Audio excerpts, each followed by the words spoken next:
Naitwa Juma Omari Sharif almaarufu Al-Kasusu. Leo katika pitapita zangu za Kasusu tutapita maeneo ya Kibwa. Nakuta barabara imechongwa na kifusi kama hivi inavyoonekana.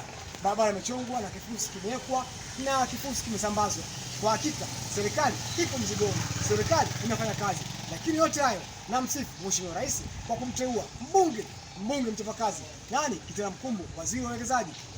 Lakini pia tusisahau diwani kata Ubungo Jefanya Gesha, lakini pia stake meya mpya wa manispaa ya Ubungo Lawrence Mlaki, kwa kazi yote kubwa ambayo anaifanya.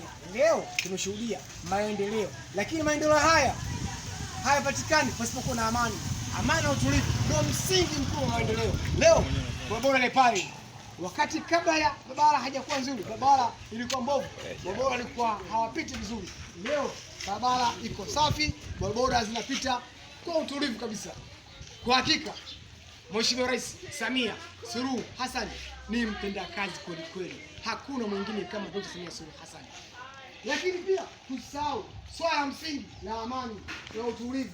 Hilo swala msingi sana. Tusikubali kushawishiwa na mtu yote yule kwa kuvuruga nchi yetu. Hapana maendeleo pasipo na amani na utulivu.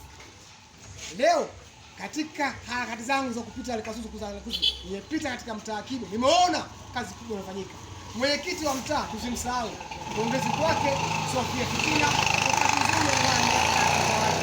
Asante. Sina mengi. Juma Omari Sharif, huyu ni bodaboda.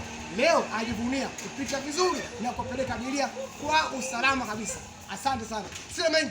Juma Omari Sharif.